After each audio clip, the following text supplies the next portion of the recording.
Hey guys, YouTuber Hunter here. Alright, now here I am continuing on with these obscure 2000s Disney movie reviews. And next up, here I am with a review for Holes. So, yeah. I saw like a nostalgia critic or Doug Walker's Disney summer review for this movie, and he actually like talked about how like when the trailers for this movie came out, like people really were like really like talking about it a lot. Like there was like some anticipation for this movie when the trailers were released because this film was apparently like based on like a popular novel by uh Louis Sasher, is that how it's said, or Louis Sacker or something like that. Yeah, so yeah, this film did like have some anticipation and for when the trailers came out. Yeah, but yeah, when the film like actually was released, like this the film just like really seemed to like it really just seemed to come and go, and it really wasn't talked about a lot after it came out. So yeah, so this is like another one of those cases where it did kind of like get a little bit of recognition when it first came out, but yeah, it very like quickly passed by, and just like this film just like seemed to be one that really just like people really just like stopped talking about. Yeah, and even then, like when this film came out, I really didn't like even like watch it that much. I think I only watched it like probably around like probably like once or twice like when it came out. Yeah. So yeah, I hadn't actually really like seen this film that many times. So yeah, and even like when I did like first see it, like it was just because I didn't really watch it too much because I just seeing like it's a setting with like it like seeming to like take place in just a sandy desert and all that. Yeah, I just felt like it really wasn't like my type of film, and I really wasn't going to be very interested in it. Because it just like seemed to be like one of those films that like in the desert, and they really like were just like doing all this like they were just like digging holes like looking for like treasure or something. So yeah, so I really like really wasn't sure really what to expect with the film when it came out, and even like when I did watch it those couple times when it was, first came out, like I really wasn't paying much attention to it because yeah, it just like but it still was just like something that I really like didn't like have much interest in seeing. Yeah, but yeah, but all these years later, like I did watch this film like it was like a few months ago, and yeah, this is actually a pretty good movie. Yeah, I mean, yeah, this film, I mean, like Walker said, like this was like actually a very smart and well acted movie.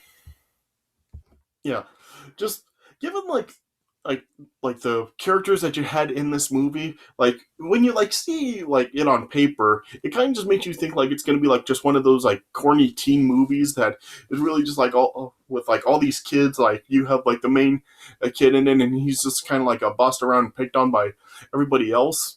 Yeah, it kind of it seemed like it was gonna be like that kind of movie, but it really wasn't. This film really did like go about this in like a pretty different way than how it's usually told. Like, what it is about is there's this kid that ends up getting like wrongfully accused of a crime, and so then he's sentenced to really like serve time in like a detention camp or something. And at first, like he's very like all the kids are really like on his case, but then over time, like they do actually like accept him into their group, and they actually do really do like start to have like admiration for him over time. So yeah, and he also like ends up like forming a connection with another kid at the camp, and it turns out like as like the film progresses, we do learn that there is like more to the story, like with the involving like the two of them with like what has like happened in the movie and why they're really there, and he even like in the like the backstory to like the what is going on in the film, like when it does like show like the all the cutaways to like the backstory or with of history. Yeah, it is also like revealed that there is like more to their like a family bloodline past than like it seemed to let on at first. So yeah, so it's interesting that they really did actually like do something different like that for the film, and really like just really like make us realize that there was more to it than we originally he thought there would be. Yeah, and yeah, and pretty much like yeah, all the acting in the movie overall, it is pretty good. I mean, yeah, the film does star a Shia LaBeouf as the main kid, and Shia LaBeouf does do a pretty good job in the film. Yeah, this was still like during the time when Shia LaBeouf was like still like had like a career with Disney because of course Shia LaBeouf of course was a Louis on Even Stevens. Yeah, and even like Shia LaBeouf like was also like a cast in some like Disney Channel movies like during this time as well. Like there was of course like the Even Stevens movie. There was Hounded that he was in. There was also that movie, True Confessions, that Shia LaBeouf starred in as well. So it did like kind of like was interesting to see that like after like everything Shia LaBeouf really did do on the Disney Channel, he was finally like put in like a, a feature film from Disney. Yeah, so it was interesting to really like see them do that with Shia LaBeouf this time. Yeah, and Shia LaBeouf does a pretty good job in the movie. Yeah, this was before like he became like the douchebag that he is known as today. Yeah, and Shia LaBeouf does do pretty good in the movie. And you also do have a cast members like Sigourney Weaver, John Voight, Patricia Arquette, Tim Blake Nelson, and the various the boys that are like in the film as well that are like other um boys that are at the camp that he is sent to. Yeah, and they all do pretty good jobs in the movie. Like Sigourney Weaver, John Voight, and Tim Blake Nelson, they do a good job as like the antagonists for the movie. They're the ones that are like running the camp, and yeah, it does show how like they are like very they are like really hard on the boys of the camp. Yeah, and it really and by like towards like the end of the movie, it is like revealed like why they really are like making all the boys like dig the holes at the camp. So it is like an interesting story, yeah, about as to why they really are like having the boys do like all the digging that they're doing. Yeah, and like I said, just yeah, it is like a very well acted movie. All the performances in the film they are pretty good. The story is like pretty good. Like as I said, it really is just about like how Shia LaBeouf is like sent to this a camp where they dig holes, and he does like form connections with all the various boys at the camp, and one boy in particular he does form like a really huge connection with, and they like form a really strong friendship with each other. But yeah, there's also like the like another story in the film where it is like telling the backstory about the history of Shia LaBeouf's family because yeah, as the film like it starts off and as it progresses, it's like shown that like Shia LaBeouf's character's family has been like cursed on for a long time because of something that one of his ancestors did a long time ago, and throughout the film, like it keeps like cutting back to like the history of his family, and they kind of like showing like what caused that curse, and it just is kind of like progressing through history as to like the origins of the camp and like how it really did like lead to like why the villains in the movie are like making the boys do all the digging in the film. So yeah, and throughout the film, it really does kind of like alternate back and forth between the stories. Like it's like shows like some of the present story, then it cuts back to like the backstory, and then it goes back to like the present story, then it cuts back again to the backstory. So yeah, so it really does like alternate between the two stories throughout the film. Yeah, though they really just like come out of nowhere. Like it just seems like you're watching like one part from like the present day, then all of a sudden it just kind of just cuts back to the uh, backstory in the past so abruptly. So yeah, so maybe like that's really not the film's strong point because there's really like no sort of like build up or anything to really like cut back to the backstory. Yeah, it doesn't really segue between like the present story and like the flashbacks. Like it doesn't really like segue into them. They just like sort of just like happen very abruptly like that. So yeah, like a nostalgia critic said in his Disney December review for the movie, like as this film progresses, like it does get easier to really get used to that happening. But yeah, it does still like us just it doesn't the editing from the like the cutaways and stuff that just really doesn't like seem to be this film's strong point. Yeah, so there are like some like minor issues like that in this film, but overall, I mean, there's not really a whole lot to really not like about the film. Like the acting is really good, the story is really good, whether it's the present story or the backstory story and stuff. Like both the stories are really like interesting, and you really are looking forward to like seeing both stories really progress throughout the film. So yeah, so there's really just not a whole lot I can really complain about with the movie. I mean, maybe like it does like have like some like other like minor issues throughout the film, but there's nothing about the film that is really like all that bad. Like I couldn't really think of anything that I was just really thinking was like extremely stupid. Though yeah, the story with like Shia LaBeouf's character's family in the film, like particularly his father, with like what he's working on with like the the formula to like make the to like control foot odor and stuff, like that's kind of weird and stuff. Like there's not really any point to that. But even then, like that's not there's not really like a whole lot of focus really on that. The focus really is more on like Shia LaBeouf at the camp and like the stuff like with the backstory. So yeah, the focus is really where it should be in the film. Like it does like have like a little bit of that stuff with like his father and everything, but yeah, it's not really like that long. Like that's not the film's focus. It's not really like a subplot in the film. It really is just like another bit throughout the film that really just isn't really a big deal because it's not in there for very long. Yeah, so really just I don't know what else I can really say about it. It is a good film. If you haven't seen it before, I would definitely recommend it, especially like if you are looking for a gem from Disney during this time, especially like since these are the films during this time are really obscure. If you really are looking for a gem to check out that came out during this time, this is definitely a good one to check out. So yeah, so this is definitely a really good film. I'd probably give the film probably 3.25 stars out of 4. So yeah, it is like a very well acted and very enjoyable movie. All right. So yeah, so let me just talk about the story for the movie. So yeah, so as the movie starts, like it's shown that like the Yelnats are like a family that has apparently been cursed with bad luck, and it shows that like Stanley, the Yelnats the fourth, who's played by Shia LaBeouf, ends up getting into like some trouble after like some a pair of shoes end up like falling on him, and the police like think that he stole them.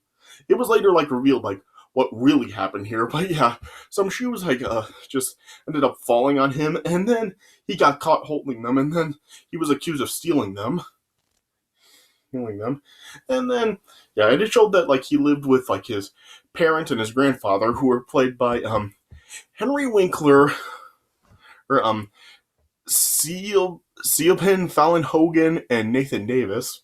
Yeah, and yeah, like I said, it showed that his father, Stanley the Third, was like working on a formula for shoes to make it so that like feet wouldn't smell anymore, which is weird. Yeah. Oh, and I should like probably also mention here that like as I said, like Shia LaBeouf's character is named like Stanley the Fourth. His father is Stanley the Third, and his grandfather is Stanley Jr. Yeah, he eventually like well yeah Stanley the Fourth then eventually uh revealed that the reason that like their name all named Stanley is because apparently like every male in his family has been named Stanley because yeah apparently like yeah well as you can probably tell like their last name Yelnats like spells Stanley backwards, so they always do that for their the every male that's born into their family, they name them Stanley. Yeah, yeah. But then, yeah, then like Stanley the Fourth is then like wrongfully convicted of stealing the pair of shoes that apparently actually did belong to a baseball player that was Clyde Livingston, who was nicknamed Sweet Feet, and yeah, and those shoes were apparently actually being donated to a charity, and so due to that, like Stanley was facing even more serious charge for it. So then Stanley was then given the option of going to jail or going to a Camp Green Lake, which was a juvenile detention camp, in place of going to jail. And so, of course, like Stanley ended up choosing that option. So yeah, he was sent to Camp Green Lake for 18 months. Yeah, and then when he was taken to the camp, it was shown that like there was a dried up lake. Hey, take there, yeah. And the camp was run by the warden, Louise Walker, who was played by Sigourney Weaver. There was her assistant, who was like known as Mr. Sir, who was played by John Boyd, and the camp counselor, who was uh, named Dr. Kiawa Pendensky, who was played by Tim Blake Nelson. Yeah, yeah, and it showed there that like there were like other yeah, showed like several of the other boys that were at the camp, which were all like known by their nicknames they were given by the other inmates. It's such as like a Zero, Zigzag, Armpit, Squid, and X-Ray and Magnet. Yeah, yeah, and it showed that like Stanley was there like in place. Well, he would now be like being in place of another kid that was there before, named Barfbag, that he got like removed from the camp after he like blatantly got himself bitten by a rattlesnake and sent to the hospital, which was like what the opening scene of this movie was. Yeah, and so yeah, and it was like shown that like how like all the boys there are always just like digging holes in the desert, and yeah, and Mr. Sir said that like the each boy like digs one hole a day that was like 5 feet deep and 5 feet in diameter. Yeah, yeah, but it was also talked about that if they find anything that actually intrigues a walker, that they may actually earn a day off. Yeah. Yeah, and it showed there, like at first, like Stanley was heckled by a lot of the other boys there, but it showed there was also this kid there named Zero who like was like a very he like a quiet, and that's the reason that he was named Zero by everybody was because there was they just like took it as there was like zero going on in his head. Yeah, yeah, yeah, yeah, and then like a like over time it was like shown that like there were these like yellow spotted lizards that Mr. Sir like warned Stanley that are very aggressive and lethally venomous. And then yeah, and yeah, then eventually like over time like Stanley was eventually like nicknamed by the other boys Caveman. Yeah, and I guess I should also like talk about like other stuff like going on with like the backstories like with Stanley's family and stuff. Yeah, because yeah, there was like this film like when it like first like cut to like the flashbacks of like the backstory with like Stanley's family and stuff. It showed like long ago like one of Stanley's ancestors. I think it was like his great great grandfather. Yeah, his name was like Elia Elia uh, Yelnat. Yeah, and he actually like made a promise to a fortune teller named Madame Zeroni. Only that like he would like carry her up a mountain after you like helped him like try to like fall, get a girl to fall in love with him.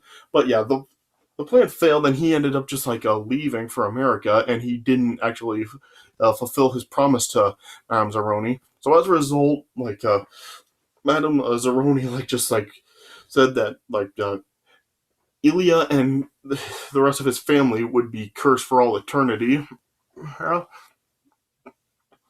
Yeah, so that was really like why Stan Lee and his family have been cursed this whole time.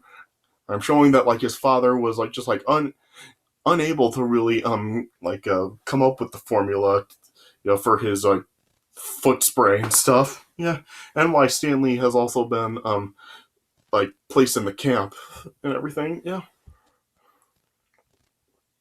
Yeah. But then, yeah. Then eventually, like at one point, like Stanley ended up like finding a golden lipstick tube that was initialed KB on there, and Stanley eventually like figured out that the KB actually stood for Catherine Barlow. Barlow, yeah. And then and like it showed that like it like in like more of the backstory, it showed like the origins of like Camp Green Lake, and it showed that like a century earlier, Catherine Barlow was actually a school teacher that was like pursued by like a wealthy man, Charles Walker, who was also nicknamed Trout, but she rejected him because she was in love with an African American onion seller named Sam, and after a Walker discovered that they kissed, then he just incite other citizens to burn the schoolhouse down, and Sam also ended up being killed in the chaos. Yeah, but then like uh Barlow was just so just eaten up by Sam's death that she actually killed the sheriff because he actually did ignore her pleas for help, and then she became an outlaw, now hunting down Walker's men, and she also one of the trademarks that she had was that she left a kiss on their cheeks with her lipstick on there. Then it also showed that she actually ended up stealing a chest of gold from Stanley Yelnats Sr., aka Stanley the First. Yeah. Yeah, and then it just showed over time like a year long, well, yeah, a multi-year long drought caused the lake to dry up, and the walkers that eventually were able to track down Barlow and demand she hand over the treasure, but she refused to do so and just told him to dig for the treasure. And then she died from a self-inflicted lizard bite, right? And then the walkers were then just said about digging for the treasure, which led up to all this time, which is why like uh Walker now, Louise Walker, is now having these kids dig the holes because they are actually trying to find the treasure. Yeah. Then eventually, then one day, as uh, as a Dr. Podensky was actually mocking Zero because in the film it was throughout the film it was shown as I said Stanley and Zero were forming a connection with each other because Zero revealed to Stanley that he couldn't read or write or anything. So over a point in time Stanley was trying to teach Zero how to read and write and all that stuff. Yeah, and Zero also then just eventually told Stanley that his real name was actually Hector Zeroni. And then as the like I said, as Dr. Podensky was mocking Zero, eventually Zero then just ended up hitting Podensky with a shovel and then just fled off into the desert. Yeah, yeah. This film also said that they were pretty much 100 miles away from any other sort of civilization. So yeah, so pretty much just saying that if anybody tried to flee from the camp, they really wouldn't make it, and they would be dead within just a couple of days. Yeah, but then eventually, Stanley went out to search for Hector, and then he eventually ended up finding him and tried to get him to come back to the camp, but Hector refused to do it. And then they eventually were able to discover the thumb-shaped mountain that was known as God's Thumb. So then Stanley and Hector then started to climb up the mountain, but eventually Hector just became just so weak from dehydration and everything that he ended up passing out. So then Stanley then just carried Hector up to the mountain where they finally made it to the top, and it showed that they were they now had water up there and just some a big field of onions up there, which then rehydrated them and just regained their strength. Yeah, but then this was also revealed that Stanley actually ended up fulfilling his great great grandfather's promise to the fortune teller because it was revealed that that uh that Madame Zeroni was actually an ancestor of Hector. So yeah, so after he did that, now that ended up lifting the curse, and Stanley and his family were now blessed with luck. It showed that now his father had succeeded with his foot odor formula, and then Stanley's innocence was finally revealed, and it showed that his family lawyer went there trying to get Stanley to bring him back home, but yeah, they told her that Stanley wasn't there. Yeah, and then the following morning, then Hector then revealed to Stanley that he is actually the one that stole the shoes that Stanley got busted for, and the reason that they wound up falling onto Stanley was because Hector was hit in order to evade the police. He actually threw them over a bridge, and they fell onto Stanley. Stanley, yeah. But then, yeah, then when Stanley and Hector then agreed to dig one more hole, they ended up returning to the camp, and then they investigated the hole where they found the lipstick from earlier on, and then they finally found the treasure chest, but they ended up being discovered by Walker, Mr. Sir, and Podinsky, and it was revealed that Walker was actually a descendant of Charles Walker. Yeah, and she was using the inmates to search for the treasure, but yeah, it showed them there was a swarm of lizards in the hole as well, so they couldn't actually take the treasure from the boys. But yeah, the boys were immune to any bites from the lizards due to the onions that they had. Yeah, yeah. But then yeah, the next morning, Stanley's lawyer as well as the attorney general arrived along with the police, and then yeah, it was then revealed that the chest that Stanley and Hector found actually did belong to Stanley's great grandfather, and which now allowed Stanley to keep it. And it was revealed that Walker, Mr. Sir, and Podinsky were actually criminals, and now they were arrested for what they were doing at the camp. Yeah, and then it showed, and then as the lawyer was gonna take Stanley home, Stanley said that he wasn't gonna leave without Victor. So then the lawyer then picked up Hector's file. Oh, wait a second. Did I say Victor a second ago? I meant Hector. Yeah, he wasn't gonna leave without Hector. Yeah, so then they took Hector's file. Yeah, and due to Stanley's curse being lifted and everything, then as they were getting ready to leave, it then started to rain at the camp for the first time in over a century. Yeah, yeah. So then, yeah, Stanley, Hector, and the other boys then were celebrating in the rain, and then yeah, they parted. They said their goodbyes, and then yeah, Stanley and Hector were then released from the camp and taken back to Stanley's home. Yeah. Then the Stanley's family then just went through all the treasures that were in the chest, which uh, contained jewels, deeds, and other stuff, and yeah, they agreed to just split the treasures half and half with Hector, and then yeah, Hector was able to use the treasures to hire your private investigators to find his mother that was missing, which he did talk about earlier in the film. Yeah, and then it showed, and then Hector reunited with his mother, and later on it showed that Stanley's family and Hector's family were now neighbors, and they were living in a financially successful life together. And then it showed that uh, that Clyde Livingston was actually uh, advertising for the substance of that Stanley's father made for feet. Yeah, and then yeah, and that's how it ended.